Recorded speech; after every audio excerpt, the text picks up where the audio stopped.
Hi, this is Dr. Wade McNair, and today we're going to talk about this really cool idea of thinking patterns. As we've discussed before, there's this idea of root source thinking, those processes that happen behind the curtain of our consciousness. But we then move into this world of conscious thought and the patterns that happen that drive how we interact with the world. So the first thing we want to talk about is this idea of conscious thought. And every time we have a conscious thought, we go through some steps. There's first a data point that comes in, and it goes and compares itself to the beliefs and feelings and mindsets that are already stored in our root source thinking.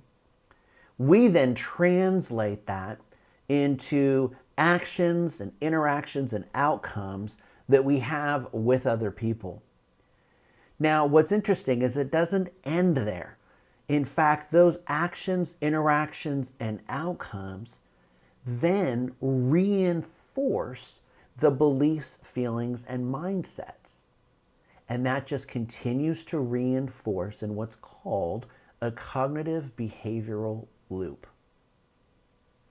Cognitive meaning it has to do with the beliefs and feelings and mindsets, more internal of our thought processes. And behavioral meaning more external, how we interact, the actions we take, and how we choose to interact with each other. For example, I'll use the hot stove again.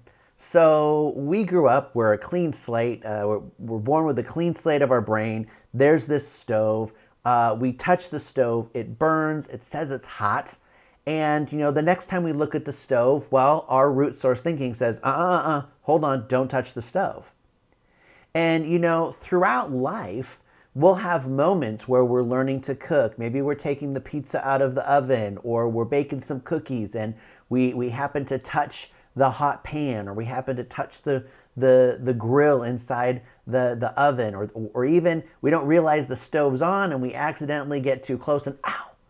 And that experience reinforces the original thought way back in our youth that says, hey, don't touch the stove, they're hot. Be aware of the stove, it's hot. So much so that as it's reinforced, we end up becoming more aware of the root source thought. So, stove is hot. You don't think about that all the time. But guess what? After you burn yourself, last week with the pizza, you're automatically more aware. You're more consciously aware that, oh, hold on a second. I still feel the burn. I still have the Band-Aid, right? And so those thoughts are then reinforced in a pattern subject to our root source thinking.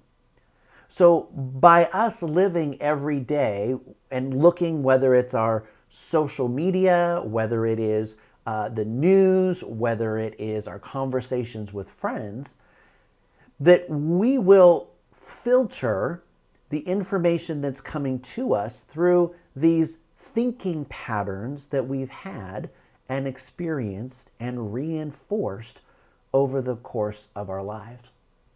I love when I was teaching at university, I had the opportunity and I'd ask the class a question. How many of you can define cold? And of course, everybody goes, oh, I know what cold means, And I go, okay, now what is the experience of cold? Well, for someone growing up in California, that's like 68, 69 degrees. We start to freak out. We go to Disneyland and we see all the Californians, they're in, earmuffs and big old coats and long pants and even, scarves wrapped around their faces.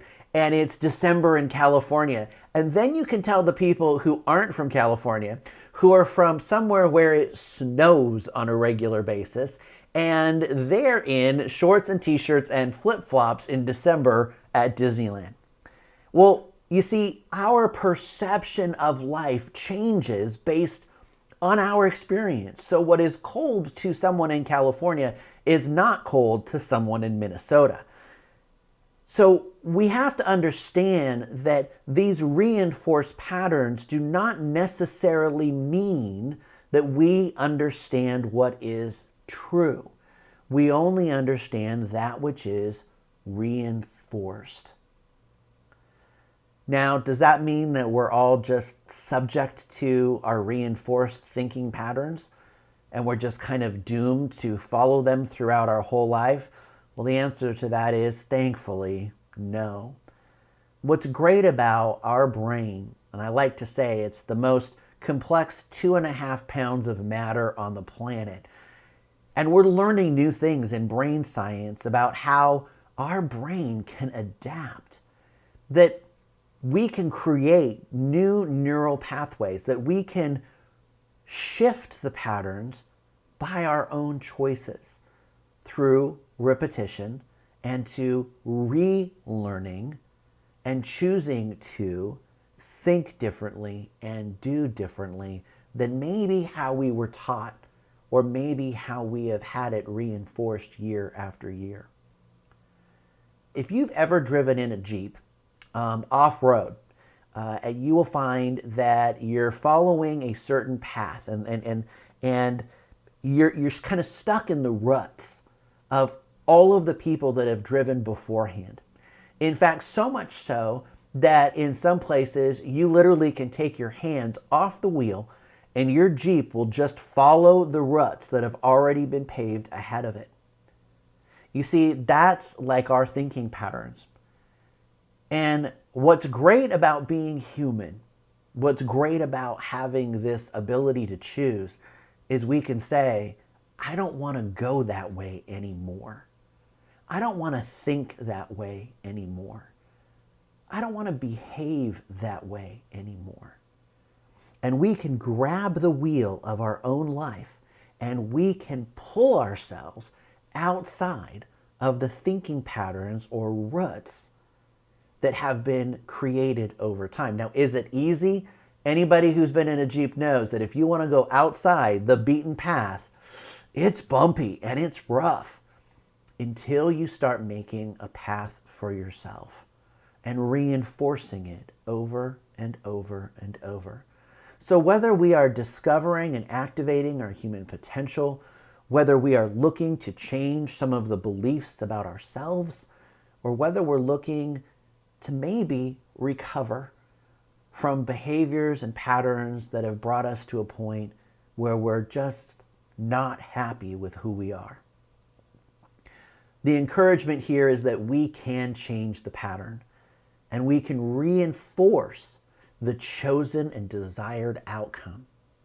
But it starts with this idea of being willing to look at ourselves, to be willing to ask ourselves, I wonder if there's another way I can think about this situation. I wonder if maybe my thinking and the patterns of my thought have created an expectation that may not actually be based on truth and fact. What a great opportunity for each of us to be better today than yesterday and better tomorrow than today by being able to capture, take captive every thought that we have and be able to look at it and be aware and ask ourselves, is this really what I believe to be true? And is this really the behaviors that support who I want to be? We just have to make the choice to change and to reinforce the patterns that better align with what we choose to believe and choose to behave, to be the best versions of ourselves at work and in life.